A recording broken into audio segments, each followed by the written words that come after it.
তো ইয়াতে চোৱা আমি ট্ৰিগনমেট্ৰিক ৰেচিঅ'ৰ এক বিশেষ খুব ডাঙৰ একো ৰিলেশ্যনেই ইয়াত এপ্লাই কৰা নাই চিম্পল লজিক কিছুমান ইউজ কৰি তো তুমি এনেকৈও অংকটো কৰিব পাৰা এইটো নহয় যে তুমি সদায় ডাইৰেক্ট মেথডে ইউজ কৰি কিন্তু যদি মই দীঘলকৈ কৰোঁ লং মেথড মানে ডাইৰেক্ট মেথডত যদি কৰোঁ অংকটো বহুত দীঘল হৈ যায় চ' ট্ৰিগনমেট্ৰিৰ প্ৰব্লেম সলভিং অবজেক্টিভ টাইপ আমি এনেকৈও কৰিব পাৰোঁ হেল্ল' ছাত্ৰ ছাত্ৰীসকল আজি তোমালোকৰ প্ৰি বোৰ্ডৰ প্ৰেক্টিছৰ কাৰণে আমি কিছুমান কুৱেশ্যন লৈ আহিছোঁ জেনেৰেলি তোমালোকৰ ট্ৰিগনমেট্ৰিৰ ওপৰত মেক্সিমাম ডাউট থকা দেখা যায় তো আমি আজি চাম যে কেনেকৈ ট্ৰিগনমেট্ৰিৰ অবজেক্টিভ টাইপ কুৱেশ্যন আমি ইজিলি খুব সহজকৈ আৰু কম সময়ত কেনেকৈ সলভ কৰিব পাৰোঁ বহুতৰ ট্ৰিগনমেট্ৰিক ৰেচিঅ'বিলাকৰ ৰিলেশ্যনবিলাক সেইখিনি সময়ত মনত নপৰে প্ৰেক্টিছ নাথাকে বিভিন্ন কাৰণত নাহিব পাৰে তো আমি আজি চাম যে ট্ৰিগনমেট্ৰিৰ কুৱেশ্যন কেনেকৈ আমি সহজকৈ অবজেক্টিভ টাইপ কুৱেশ্যন মেইনলি কেনেকৈ সহজকৈ আমি চিম্প্লিফাই কৰি এনচাৰটোলৈকে যাব পাৰোঁ ঠিক আছে চ' তোমালোকে ভিডিঅ'টো শেষলৈকে চাবা ভালদৰে আৰু পজ কৰি চাবা তেতিয়া বুজি পাবা কেনেকুৱা ধৰণৰ লজিক ইউজ কৰা হৈছে মই সময় থাকিলে দুয়োটাই তোমালোকক দেখাই দিম লং মেথড বা শৰ্ট মেথড বা মেইনলি আমি শৰ্ট মেথডটো যাম যে ইজিলি আমি কেনেকৈ কুৱেশ্যনটো সলভ কৰিব পাৰোঁ ঠিক আছে চ' আহা আজি আমি কেইটামান কুৱেশ্যন সলভ কৰোঁ তো ফাৰ্ষ্ট কুৱেশ্যনটো আমাৰ এনেকুৱা ধৰণে আছিলে তো ইয়াত দিছে যে what will be the value of 1 minus 2 sine square theta if cos to the power 4 theta minus sine to the power 4 theta equal 2/3 যদি সাইন টু দি কছ to the power 4 theta minus sine to the power 4 theta equal to 2/3 হয় তেন্তে 1 minus 2 sine square থিটাৰ মান আমি নিৰ্ণয় কৰিব লাগে তো মই সাপোজ ট্ৰিগনমেট্ৰিক ৰেচিঅ'ৰ ৰিলেশ্যন তেনেকৈ একো নাজানো চিম্পল এটা দুটা জানো বিশেষকৈ মোৰ কনফিডেন্স নাই তো মই এতিয়া কেনেকৈ কৰিম এই অংকটো ইজিলি তো মই এতিয়া চাম যিহেতু মোক 1 মাইনাছ 2 সাইন স্কুৱাৰ ভেলুটো লাগে 1 minus 2 sin square value লাগে তো মই ধৰি লম যে 1 minus 2 sin square ৰ ভ্যালুটো suppose according to option A বিকল্প A মতে 1 হয় তো মই এনেকে 1 minus 2 sin square theta equal to মই 1 টো ধৰি ললো তো যিমান তুমি মেন্টালি কৰিবা হিমানে তোমাৰ কাৰণে ভাল সময়টো সেভ হ'ব তো 1 বুলি ধৰাৰ লগে লগে এই মই দেখিলো যে 1 1 ক্যান্সেল হৈ গল তাৰমানে 2 sin square theta 0 হৈ গল 2 sin square theta যদি 0 হয় তাৰমানে sin square theta টো 0 হৈ যাব 2 ৰে ডিভাইড কৰি দিলো both sides তে sin square theta যদি 0 হয় তাৰমানে cos square theta টো কিমান হৈ গল 1 হৈ গল কাৰণ sin theta যেতিয়া 0 হ'ব sin 0 ডিগ্ৰীত sin theta টো 0 হৈ যায় তাৰমানে 0 ডিগ্ৰী হলে cos 0 1 হৈ যাব তো মই 1 পাই গলো এতিয়া চোৱা sin square theta আৰু cos square theta মই ভ্যালু 1 পালো আমাক কি কোৱা আছে যে এই 1 minus 2 sin square theta ৰ ভ্যালুটো আমি ক্যালকুলেট কৰিব লাগে যদি cos to the power 4 theta minus sin to the power 4 theta 2/3 হয় এতিয়া আমি চাম যে এই sin theta 0 বা sin square 0 আৰু cos square theta 1 হলে cos to the power 4 theta minus sin to the power 4 theta ৰ ভ্যালুটো 2/3 পাওনে না পাও কাৰণ আমাক কৈছে যে এইটো যদি হয় তেতিয়াহে ইয়াৰ মানটো ক্যালকুলেট কৰিব দিছে তো আমি উলুকাকে কৰিলো আমি ইয়াৰ মানটো 1 minus 2 sin square theta যাৰ মান নিৰ্ণয় কৰিব লাগে তাৰ মানটো 1 বুলি ধৰিলো অপচন এ মতে ধৰি যেতিয়া মই sin square theta আৰু cos square theta ৰ মান পালো এই মান দুটা মই ইয়াত পুট কৰি চাম যদি এইটো সমীকৰণ সিদ্ধ হয় তাৰমানে ই যদি স্যাটিসফাই হয় তেনেহলে ক'ব পাৰিম যে অপচন এ টু বা বিকল্প এটোৱে শুদ্ধ বিকল্প এতিয়া আমি চাম ইয়াতে পুট কৰি কি দিয়া আছিল cos to the power 4 theta minus sin to the power 4 theta মানে দিয়া আছে 2/3 তো মই ইয়াৰ পৰা কি পাম cos to the power 4 theta ইয়াত cos square theta 1 পাইছো তাৰমানে cos to the power 4 theta ও কি হ'ব 1 এই হ'ব তে sin square theta 0 পাইছো তাৰমানে sin to the power 4 theta ও 0 হ'ব তো ইয়াৰ ৰিজাল্ট মই 1 পাই গলো কিন্তু আমাক দিয়া আছিল 2/3 হ'ব লাগে তো মই তো 2/3 ইয়াত নাপালো তাৰমানে এই অপচনটো আমাৰ কাৰেক্ট অপচন হ'ব নোৱাৰে তো ইয়াতে চোৱা আমি ট্ৰিগনমেট্ৰিক ৰেচিঅ'ৰ এক বিশেষ খুব ডাঙৰ একো ৰিলেশ্যনেই ইয়াত এপ্লাই কৰা নাই চিম্পল লজিক কিছুমান ইউজ কৰিছো যে অপচন এ টু যে কাৰেক্ট অপচন নহয় গম পালো এতিয়া ঠিক তেনেদৰে মই 2 টুত চাম 2 টুত হয় নে নহয় যদি বিকল্প 2 টু কাৰেক্ট বুলি ধৰো তেনেহলে কি হ'ব যে 1 মাইনাস এইটো অপচন এ মতে আছিল অপচন বি মতে মই চাম যে 1 minus 2 sin square theta ইয়াক যদি মই 2 বুলি ধৰো বিকল্প 2 মতে কি দেখি পাম ইয়াৰ পৰা যে 2 sin square theta মানে হৈ গল -1 তে মই স্টেপ বাই স্টেপ কৈ আছো কাৰণে টাইমটো বেছি লাগিছে তোমালোকে চিন্তা কৰিবা মেন্টালি তেতিয়া তোমালোকৰ টাইমটো কম লাগিব তো ইয়াৰ পৰা তুমি চাবা এতিয়া যে sin square theta নিগেটিভ ওলাই গল ইয়াত চোৱা sin square theta টো হৈ গল নিগেটিভ কিন্তু আমি জানো স্কয়াৰ কোয়ান্টিটি কেতিয়াও নিগেটিভ হ'ব নোৱাৰে পূৰ্ণবৰ্গ থাকিলে হি ঋণাত্মক নহয় তে ইয়াতটো মই ঋণাত্মক পাই গ'লো তে ই কেতিয়াও সম্ভৱ হ'ব নোৱাৰে তো বি অপশ্যনটো কাৰেক্ট নহ'ল চি অপশ্যনটো যদি চাওঁ মই ইয়াতে কি দেখিম 3/2 মানে 1তকৈ ডাঙৰ তে 1 - 2 sin square থিটা ৰাইট হেণ্ড সাইডটো যদি 1তকৈ ডাঙৰ হয় যেনে ইয়াত 2 হৈছিলে ইয়াতেও কি হ'ব আমাৰ এই sin square থিটা নিগেটিভ হৈ গ'ল তে কি দেখিলা তিনিটা অপশ্যন আমাৰ নহ'ল কাৰেক্ট যদি চাৰিটা অপশ্যনৰ ভিতৰত তিনিটা কাৰেক্ট নহয় তাৰমানে 4 নম্বৰটো আমাৰ কাৰেক্ট অপশ্যন হৈ গ'ল তে আমি আৰু ইয়াৰ পিছত আমি যেতিয়া দেখিছোঁ যে তিনিটা অপশ্যন আমাৰ কাৰেক্টলি ৰং হৈ গৈছে তাৰমানে 4 নম্বৰ অপশ্যনটো কাৰেক্ট হ'ব এইটো আৰু কৰি চোৱাৰ তেতিয়া দৰকাৰ নপৰে যদি তোমালোকক লাগে তোমালোকৰ আণ্ডাৰষ্টেণ্ডিঙৰ কাৰণে মই 2/3 টো এবাৰ দেখাই দিছোঁ চাই লোৱা তে মই অপশ্যন ডি মতে ইয়াতে কি ধৰিলোঁ যে 1 - 2 sin square থিটাৰ ভেলিউটো মই ইয়াত লৈ ল'লোঁ 2/3 তে ইয়াৰ পৰা মই কি পাম 2 sin square থিটা মানে পাই গ'লোঁ কিমান হ'ব এতিয়া এইটো 1/3 তাৰ মানে sin square থিটা হৈ গ'ল 1/6 তে sin square থিটা যদি 1/6 হয় তাৰমানে cos square থিটা কিমান হ'ব আমি ৰিলেশ্যনটো জানো sin square থিটা প্লাছ cos square থিটা 1 একো মনত নাথাকিলেও ট্ৰিগনোমেট্ৰিত sin square থিটা প্লাছ cos square থিটা যে 1 চবৰে মনত থাকে তো মই cos square থিটা ইকুৱেল টু এতিয়া কি লিখিম 1 - sin square থিটা sin square থিটাৰ ভ্যালুটো মই 1/6 পাইছোঁ সো sin square থিটা 1/6 হৈ গ'ল ইয়াত ৰেডিকেল সাইনটো খালি নাহিব 1 - 1/6 cos square থিটা মানে 1 - sin square থিটা সো ইয়াৰ পৰা মই পালো ইয়াৰ ভ্যালুটো 5/6 তো এতিয়া মই চাব লাগিল হে গিভেন কন্ডিশনটো যেটো শর্ত দিয়া আছে ই কাৰেক্ট হ'ব নে নহয় তো মই এতিয়া cos to the power 4 ইয়াৰ পৰা আৰু sin to the power 4 ইয়াৰ পৰা ভ্যালু পুট কৰিছাম তে কি হ'ব এতিয়া চোৱা cos to the power 4 দিয়া আছে তে মই ইয়াতে cos square হে পালো to the power 4 হলে ইয়াক আকৌ এবাৰ হোল স্কয়াৰ কৰিব লাগিল cos square ক তেতিয়া মই পাম ইয়াতে 5/6 হোল স্কয়াৰ 5/6 হোল স্কয়াৰ মানে মই ইয়াত পালো 25/36 আকৌ ইয়াত দিয়া আছে sin to the power 4 থিটা sin square হে আমি জানো 1/6 তাৰমানে to the power 4 থাকিলে আৰু এবাৰ হোল স্কয়াৰ কৰি দিম ইয়াত হৈ গ'ল 1/36 মাজত মাইনাস সাইন আছে তো থাকিলে কি হ'ল 24/36 তাৰমানে 12 এৰে যদি মই কেনসেল কৰো নিউমাৰেটৰ ডিনোমিনেটৰ হৰ আৰু লবক যদি কেনসেল কৰো মই 2/3 পাই যাম ইয়াতে আমাক 2/3 বুলি কোৱা আছে তাৰ মানে যদি cos to the power 4 থিটা minus sin to the power 4 থিটা 2/3 হয় তেন্তে 1 - 2 sin square থিটাৰ ভ্যালুটো কিমান হ'ব লাগিব 2/3 হ'ব লাগিব কিন্তু যেতিয়া দেখিবা তিনটা অপচন কারেক্ট নহয় তেনেহলে 4 নম্বৰটো আৰু কৰি চোৱাৰ দৰকাৰ নপৰে কিন্তু এই তিনিটা তোমালোকে ভালকে কৰিবা যাতে সিওৰ হোৱা যে এই তিনিটা কাৰেক্ট অপচন নহয় তো এনেদৰে আমি এইটো কোৱেশ্চন সলভ কৰিব পাৰো এতিয়া মই ডাইৰেক্ট যদি কৰো তেনেহলে তুমি ইয়াৰ পৰা ব্ৰেক কৰিব লাগিল cos square থিটা minus sin square থিটা ফৰ্মুলাত a square minus b square ফৰ্মুলাত যেতিয়া ব্ৰেক কৰিবা cos square থিটা plus sin square থিটা আহিব 1 হৈ গল cos square theta minus sin square theta equal to 2/3 আমাক ৰিজাল্ট 2 sin square দিয়া আছে cos square তুমি আকৌ sinত লৈ যাব লাগিব তো হেতু দীঘল হৈ গল যদি আমি এনেকৈ চিন্তা কৰি চাও যেতিয়া মেন্টালি কৰিবা মেন্টালি আমি বেছি ফাস্ট যাব পাৰো তো এটা স্টেপ কৰিলে বাকি এটা স্টেপ আমি বেছি ফাস্ট যাব পাৰিম ঠিক আছে বেল নেক্সট কোৱেশ্চন এটা চাও ইয়াৰ পৰা নেক্সট কোৱেশ্চনটো আমাক দিয়া আছিল এনেকুৱা ধৰণে tan theta by 1 minus cot theta plus cot theta by 1 minus tan theta value আমি ক্যালকুলেট কৰিব লাগে তো এতিয়া ইয়াত আমি যদি ডাইৰেক্ট সলভ কৰি যাও আমাৰ অংকটো দীঘল হৈ গল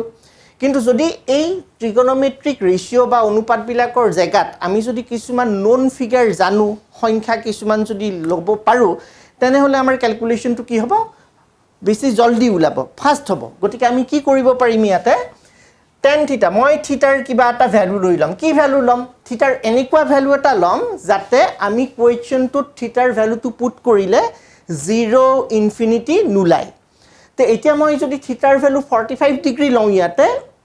ডিনোমিনেটৰটো তাৰমানে হৰটো 1 - 1 হৈ ইনফিনিটি হৈ যাব cot 45 1 - 1 0 ডিনোমিনেটৰটো 0 মানে ইনফিনিটি হৈ গল তাৰমানে মই 45 ডিগ্ৰী লব নোৱাৰো যদি 0 ডিগ্ৰী লৈ লওঁ তেতিয়াও এটা জায়গাত আমাৰ ইনফিনিটি উলাব 90 ডিগ্ৰী ললে ইয়াতে ইনফিনিটি উলাব তাৰমানে আমাৰ এটা ৰেষ্ট্ৰিকশন আহি গল যে মই 45 ডিগ্ৰী 0 ডিগ্ৰী 90 ডিগ্ৰী লব নোৱাৰো গতিকে তুমি সিম্পল বেলেগ এটা এংগল লোৱা নোন এংগল তুমি জানা স্ট্যান্ডাৰ্ড এংগল 0 30 45 60 আৰু 90 ডিগ্ৰী তে মই এতিয়া কি কৰিম সাপোজ থিটাৰ ভ্যালুটো ইয়াত মই 60 ডিগ্ৰী লৈ ললো 60 ডিগ্ৰী লৈ মই ইয়াতে এতিয়া পুট কৰি চাম তো 60 ডিগ্ৰী পুট কৰাৰ লগে লগে আমাৰ ইয়াত নন ফিগাৰ আহি যাব নন ফিগাৰবিলাক ক্যালকুলেশন কৰিবলৈ ইজি হয় তে নন ফিগাৰ যদি লৈ লওঁ প্ৰথমতে ইয়াত আছিল tan থিটা তো থিটা যদি 60 ডিগ্ৰী লওঁ tan থিটা মানে হৈ গল √3 1 minus cot theta 1 minus cot 60 মানে কি হ'ব 1/√3 সো ইয়াত 1/√3 লিখি দিয়া √3 থকা অংক তোমালোকে পলিনোমিয়াল বা বহুপদত কৰি আহিছা ক্লাস 9 ইয়াৰ পিছত আহিব প্লাস cot of 60 মানে কিমান হৈ গল 1/√3 আৰু 1 minus tan 60 মানে √3 এতিয়া সোৱা আটাই গিটা আমাৰ নন কোয়ান্টিটি হৈ গল ইয়াত আমি আৰু ট্ৰিগনোমেট্ৰিক ফৰ্মুলা গিটা মনত ৰাখি থকাৰ দৰকাৰ নাই বা কিছুমানৰ সলভ কৰাত প্ৰবলেম হয় মনত নাথাকে তো সহজকৈ লৈ লবা তে এইটোকে তুমি কৰিছোৱা কিমান পোৱা ইয়াৰ পৰা মই কি দেখিলো যদি মই √3 ইয়াত এলসিএম লওঁ লসাগু লওঁ তেনেহলে ইয়াত √3 আৰু ওপৰত √3 মাল্টিপ্লাই হৈ √3 হৈ গল √3 - 1 ধৰিব পাৰিছানে ইয়াত √3 আছিল ডিভাইডেড বাই √3 ভগ্নাংশৰ ধৰ্মমতে এই √3 টো ওপৰত পূৰণ হৈ গল √3 * √3 হৈ যাব 3 তেতিয়া আমি ইয়াক নিলিখো ইয়াত √3 সাইনটো উঠি গল ইয়াৰ পৰা আহি গল প্লাস এইটো হৈ গল এতিয়া 1 ডিভাইডেড বাই √3 হোল থিং 1 minus √3 এইটো পাই গলো এতিয়া সোৱা ইয়াত √3 - 1 আছে ইয়াত 1 minus √3 আছে সাইন দুটা বেলেগ হৈ আছে তো কোনো কথা নাই তুমি সাইন ইকুয়াল কৰি দিয়া সেম বনাই দিয়া কেনেকে মাইনাস সাইনটো কমন লৈ লবা সাইন সেম হৈ গল যেতিয়া মই মাইনাস সাইনটো কমন লৈ লম ইয়াত মাইনাস লিখি দিলু এতিয়া প্লাসৰ জায়গাত ইয়াৰ ভগ্নাংশটোত কি হ'ব √3 হোল থিং √3 - 1 এইটো আহি গল এতিয়া এলসিএম লোৱাৰ লগে লগে কি পাবা ইয়াতে হৈ গল √3 হোল থিং √3 - 1 এই √3 টো এইটো 3 লগত মাল্টিপ্লাই হৈ গল 3√3 আৰু ইয়াত হৈ যাব -1 এইটো মই পালো কিন্তু এনেকে নাভাইবা যে মাজত মোৰ কিজানি ভুলেই গল তুমি একদম সিম্পল কে তুমি জনা মতে মানে কাৰেক্টলি কৰি যাবা যি পোৱা পাব দিবা এইটো পালা তুমি এতিয়া কথা হল অপচন বিলাকতো ট্ৰিগনোমেট্ৰিক ৰেশিও দিয়া আছে তো তুমি কি কৰিবা এতিয়া কোনবা এটা অপচন তুমি ধৰি লবা তুমি তো নাজানা কোনটো কাৰেক্ট হয় তো তুমি অপচন এ টো প্ৰথমতে লোৱা অপচন এ টো মতে মই পালো tan θ + cot θ + 1 এতিয়া কথা হল থিটাৰ ভ্যালু তুমি কিমান লৈছিলা 60 ডিগ্ৰী লৈছিলা এই 60 ডিগ্ৰীটো এতিয়া ইয়াতেও পুট কৰি দিয়া যদি ইয়াতেও 60 ডিগ্ৰী পুট কৰিলে তুমি একেটা ৰিজাল্টে পোৱা তাৰমানে তোমাৰ সেই অপচনটোৱে কাৰেক্ট হ'ব যদি নহয় তেনেহলে আন এটা অপচনত যাব লাগিল টেস্ট কৰিবলৈ তো এতিয়া tan θ মানে কিমান লৈছিলো θ মানে 60 লৈছিলো সো tan 60 হৈ গল √3 তো cot 60 মানে কি হ'ব 1/√3 আৰু ইয়াত হৈ গল +1 তে দেখাত কিন্তু লগা নাই যে ইকুয়াল হ'ব কিন্তু আমি কৰি চাম কি হ'ব ইয়াতে এতিয়া √3 যদি মই লসাগু লওঁ ইয়াতে হৈ গল √3 * √3 মানে 3 আৰু ইয়াত 1 এটা থাকি যাব সো 3 + 1 4 ইয়াত আহি গল 4 আৰু √3 * 1 ইয়াত হৈ গল √3 তো মইতো ইয়াতে ৰখি গলো কিন্তু কথা হল যে আমি যেতিয়া অংকটো কৰি চাইছিলো ভ্যালু গিটা পুট কৰি √3 লগত আৰু এটা পদ আহিছিল টার্ম এটা আহিছিল √3 - 1 তো মই তেনেহলে ইয়াতে √3 - 1 এটা মাল্টিপ্লাই কৰি দিম √3 হোল থিং √3 - 1 মই মাল্টিপ্লাই কৰি দিলো সো ম্যাথমেটিক্সত আমি এনেকে মাল্টিপ্লাই ডিভাইড প্লাস মাইনাস কৰিব পাৰো লগতে আমি ব্যালেন্স কৰি যাম তো ইয়াত এতিয়া মই √3 - 1 টো ব্যালেন্স কৰাৰ কাৰণে মাল্টিপ্লাই কৰি দিলো দিয়াৰ লগে লগে কি হল মই এতিয়া ডিনোমিনেটৰটো হৰটো ব্ৰেক নকৰো এজ ইট ইজ থৈ দিম ইয়াতে পাই আহিছো ওপৰৰ পাৰ্টটো চাম 3√3 - 1 ৰ ইকুৱেল হয় নে নহয় সো ইয়াত কি কিমান হ'ব √3 হোল থিং √3 - 1 ইয়াতে হৈ যাব 4√3 এইটো হৈ গল -4 ইয়াত হৈ গল +3 আৰু ইয়াত হৈ গল -√3 এতিয়া ইয়াতে তুমি কি পোৱা সোৱা 4√3 - √3 হৈ গল √3 আৰু -4 + 3 মানে হৈ গল -1 তুমি সোৱা অংকটো কৰি তুমি যেটো আনসাৰ পাইছিলা হেইটোৱে তুমি ইয়াতেও পাই গলা অপচন এ মতে তাৰমানে অপচন এ টো ইয়াত হৈ গল আমাৰ কাৰেক্ট অপচন তো তুমি এনেকেও অংকটো কৰিব পাৰা এইটো নহয় যে তুমি সদায় ডাইৰেক্ট মেথডে ইউজ কৰিবা তো তোমালোকক এই মেথডটো দেখাই দিলো যেতিয়া নন কোয়ান্টিটি আহিব নন সংখ্যা তুমি দেখিবা তুমি মেন্টালি এটা স্টেপ লিখাৰ পিছত মেন্টালি দুটা তিনটা স্টেপ পাৰ হৈ যাব পাৰা তাৰ নেক্সট স্টেপটো লিখিব পাৰা কিন্তু ই ডিপেন্ড কৰিব তোমালোকৰ প্ৰেক্টিছৰ ওপৰত ঠিক আছে তো এতিয়া মই ইয়াৰ পিছত নেক্সট আৰু এটা কোৱেশ্চন চাম ইয়াত দেখিম ইয়াত সোৱা থিটা এংগলটোৰ কাৰণে কোনো কন্ডিশন দিয়া নাই তাৰমানে থিটা এনি এংগল ইয়াত কোনো থিটাৰ কাৰণে কণ্ডিশ্যন নাই কেতিয়াবা তোমাক এনেকৈ দিব যে থিটাৰ কাৰণে কিবা কণ্ডিশ্যন থাকিব পাৰে তো আমি নেক্সট কুৱেশ্যনটোত যাওঁ কেনেকুৱা ধৰণৰ পাওঁ নেক্সট কুৱেশ্যনটো চোৱা এতিয়া ইয়াত কৈছে sin θ by 1 plus cos θ plus sin θ by 1 minus cos θ ইয়াত কিন্তু এটা তোমাক কণ্ডিশ্যন দিয়া আছে চোৱা কণ্ডিশ্যনটো কি দিছে যে থিটা 0 আৰু 90 ডিগ্ৰীৰ ভিতৰত থাকে কিন্তু 0ৰ সমান হ'ব নোৱাৰে বা 90ৰো সমান হ'ব নোৱাৰে তাৰমানে ইয়াৰ পৰা বুজিলো আমি থিটাৰ মানটো এবাৰ আগত যেনেকৈ যিকোনো এটা লৈছিলোঁ কিন্তু 0 ডিগ্ৰী 45 ডিগ্ৰী 90 ডিগ্ৰী লোৱা নাছিলোঁ ইয়াত আমি এতিয়া 0 ডিগ্ৰী আৰু 90 ডিগ্ৰী ষ্ট্ৰিক্টলি ল'ব নোৱাৰোঁ কোৱাই আছে যে থিটাৰ মান 0 আৰু 90 হ'ব নোৱাৰে গতিকে মাজত কিবা এটা ধৰি লোৱা তোমাৰ সুবিধা মতে তো মই সাপোজ থিটা 45 ডিগ্ৰী ধৰিলোঁ যে থিটা যদি মই 45 ডিগ্ৰী বুলি লওঁ তে এইটো কাম আমি কিহৰ কাৰণে কৰি আছোঁ যাতে আমাৰ ক্যালকুলেশনটো সিম্পল হয় ফাস্ট হয় থিটাৰ মানটো যেতিয়া 45 লম sin 45 মানে হৈ গ'ল 1/√2 আৰু ডিভাইডেড বাই 1 plus cos 45 মানে হৈ গ'ল 1/√2 ইয়াৰ পিছত আহিল প্লাস আকৌ sin থিটা মানে 1/√2 আৰু তলত আহি গ'ল 1 minus 1/√2 এতিয়া ইয়াৰ পৰা তুমি সিম্পলিফাই কৰি গলে হল 1/√2 মানে ইয়াত এলসিএম ললে মই কি দেখিম ইয়াত আহিব 1/√2 plus 1 √2 কেনসেল হৈ গল আৰু ইয়াতেও আহিব 1/√2 minus 1 এতিয়া এই পাৰ্টটো খালি আমি সিম্পলিফাই কৰিব লাগিল কেনেকৈ সিম্পলিফাই কৰিম ৰেশনালাইজ কৰিলে হৈ গল √2 plus 1 whole into √2 minus 1 তাৰ নেক্সট স্টেপতে 2 1 হৈ যাব √2 whole square মানে 2 minus 1 1 উপৰত কি পাম সোৱা উপৰত আহিব √2 minus 1 plus √2 plus 1 তানে উপৰত পৰা মই পালো 2√2 তলত 2 1 হৈ গল a square minus b square formula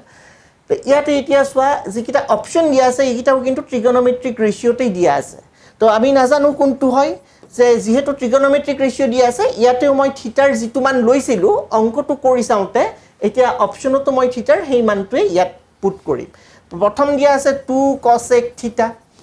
তে থিটা মানে তুমি 45 ডিগ্ৰী লৈছো তে cosec থিটা মানে হৈ গল থিটা 45 হলে cosec 45 কিমান হ'ব √2 তে সোৱা 2 cosec থিটা আৰু 2 সেম হৈ গল তাৰ মানে আমাৰ কাৰেক্ট অপচনটো হৈ যাব এ তো আমি এনেকেও কুৱেশ্যনটো সলভ কৰিব পাৰো সদায় এইটো নহয় যে আমি দীঘলকৈ কুৱেশ্যনটো কৰি চাম নেক্সট আৰু এটা চাও কেনেকুৱা কুৱেশ্যন হয় এইটো এটা কুৱেশ্যন তেনেকুৱা তো দেখাতটো বহুত দীঘল যেন লাগিছে কিন্তু কুৱেশ্যনটো তোমাৰ কৰিবলগীয়া একোৱে নাই যদি তুমি ভ্যালু এজিউম কৰি কৰা কিন্তু যদি তুমি ডাইৰেক্ট মেথড কৰা তেনেহলে কুৱেশ্যনটো আকো দীঘল হ'ব তো অবজেক্টিভ টাইপতেই তোমাৰ টাইমটো বেছিকে গুছি যাব তো আমি সহজকে আগৰ নিচিনাকে সেম প্ৰসেস তে কি কৰিম a আৰু b কি হয় এংগলস হয় তো মই a আৰু b ৰ কাৰণে কিবা এটা ভ্যালু ধৰি লম কি ধৰি লম নিজৰ মতে লোৱা ইয়াত তো ইনফিনিটি 90 ডিগ্ৰী হলে ইনফিনিটি হয় গটিকে a আৰু b ৰ ভ্যালু আমি 90 ডিগ্ৰী নলওঁ 0 ললে 0 হ'ব আৰু 10b 0 sec 0 1 90 ডিগ্ৰী লোৱাৰ লগে লগে কি হৈ যাব cos 90 হৈ গল 0 তাৰ মানে sec 90 ইনফিনিটি আহি গল তো মই 90 ডিগ্ৰী নলওঁ গটিকে এটা মাজৰ কিবা এটা এংগল লৈ লবা তে মই সাপোজ a ৰ ভ্যালুটো এনেকে ললো যে a মানে মই 45 ডিগ্ৰী ললো কাৰণ 45 ডিগ্ৰী ললে ইয়াত কত ইনফিনিটি নুলাই বা 0 নুলাই আৰু b ৰ ভ্যালুটো মই তেনেকে সাপোজ 60 ডিগ্ৰী ললো 60 ডিগ্ৰী ললে ইয়াতে কোনো ধৰণৰ ইনফিনিটি 0 এনেকুৱা মান নুলাই তে এতিয়া মই কি কৰিম এই ভ্যালু গিটা ইয়াতে পুট কৰি দিম যেতিয়া পুট কৰিবা এই লাইনটো আৰু তোমালোকে ক্যালকুলেশনত নিলিখিবা যি যি দেখি আছা ইয়াত ভ্যালু গিটা পুট কৰি যাবা যেনে ইয়াত sec a তাৰমানে a মানে 45 লৈছিলো sec 45 কিমান হৈ গৈ √2 sec b sec 60 কিমান হ'ব sec 60 হৈ যাব 2 cos 60 ৰ উল্টা 2 তাৰ পিছত আহি গল প্লাস tan 45 1 tan 60 কিমান হৈ গল √3 হোল স্কয়াৰ মাইনাস এবাৰ sec a sec 45 আকৌ √2 tan 60 মানে হৈ গল √3 plus tan a মানে 45 লৈছিলো 1 sec b মানে কিমান হৈ যাব sec 60 ৰ ভ্যালুটো কিমান হৈ গল 2 সো এইটো হৈ গল 2 হোল থিং স্কয়াৰ এইখিনি পালো এইখিনি কি টান কাম হল এতিয়া ইয়াত ট্ৰিগনোমেট্ৰিক ৰেশিও দিয়া নাই অপচন গিটাত এইটোৰ যেটো ৰিজাল্ট পাও তাতে আমাৰ অপচনৰ ভ্যালুটো ওলাই গল তে এতিয়া তুমি ইয়াতে জেনেকে কৰা টুৱাইস ab টাৰ্মটো দুফালে একে হি কেনসেল হৈ যাব তে মই কৰি দিছো তথাপি a স্কয়াৰ মানে হৈ গল 8 2√2 হোল স্কয়াৰ b স্কয়াৰ মানে হৈ গল 3 এতিয়া টুৱাইচ এ বি মানে কিমান হ'ব 2 টাইমছ এ ইনটু বি 2 2 যা 4 √2 ইনটু √3 √/6 এইটো পালোঁ মাইনাছ ইয়াতে হৈ গ'ল √6 হোল স্কোৱাৰ মানে 6 2 স্কোৱাৰ মানে 4 মাইনাছ ইনটু প্লাছ মাইনাছ হৈ গ'ল minus twice A B plus twice A বিটো মাইনাছ চাইন থকাৰ কাৰণে মাইনাছ টুৱাইচ এ বি হৈ গ'ল 2 2 যা 4 √/6 চ' ইহঁত কেঞ্চেল হৈ গ'ল তে কি দেখিলোঁ ইয়াত পালোঁ 11 ইয়াত পালোঁ মাইনাছ 10 চ' 11 মাইনাছ 10 কিমান হৈ গ'ল 1 হৈ গ'ল চ' ইয়াতে এনচাৰটো আমি পাই গ'লোঁ তাৰমানে ছেকেণ্ড অপশ্যনটো কাৰেক্ট অপশ্যন কিন্তু যদি মই দীঘলকৈ কৰোঁ